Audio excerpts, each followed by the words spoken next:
চাঁদপুরের আমের রাজ্যে যদি আপনি হারিয়ে যেতে চান তবে অবশ্যই আপনাকে আসতে হবে শাহতলীর ফুডস ভ্যালিতে। দর্শক, দেশি বিদেশি নানা জাতের আমের বিশাল এক সাম্রাজ্য গড়ে তুলেছেন উদ্যোক্তা হেলাল উদ্দিন।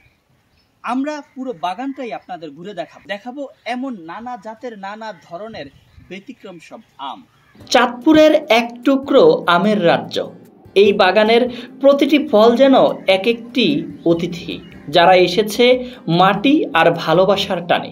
শাহতলীর ফুডস ভ্যালি কেবল একটি বাগান নয়, এ এক গবেষণার প্রাঙ্গণ, প্রকৃতির সঙ্গে মানুষের নিবিড় আলাপন।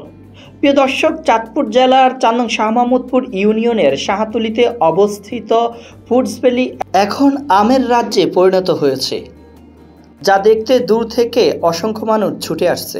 এটি যেন বাস্তব নয়, স্বপ্ন। দেখছেন যে প্রত্যেকটি গাছে গাছে ঝুলছে নানা ধরনের নানা জাতের আম। দেখুন, এই যে একটি আম দেখছেন, এটি এক জাতের, এবং এখানে যে আরও একটি জাত, এবং এই যে দেখছেন যে এই গাছে কিন্তু আরও এক জাতের আম। এই গাছে কিন্তু এই যে গাছটি দেখছেন, এখানে অন্য এক জাতের আম রয়েছে, এবং এইটি দেখছেন এখানেও কিন্তু আরও ব্যতিক্রম সব আমের জাত রয়েছে। আমরা একটু ঘুরে ঘুরে আপনাদের দেখাবো শাহতলীর ফুডস ভ্যালিতে, যেখানে আসলে আপনি একেবারে আমের রাজ্যে হারিয়ে যাবেন। এত সুন্দর চমৎকার একটি আমের রাজ্য চাঁদপুরে আছে, যা সত্যি আমি কল্পনা করিনি।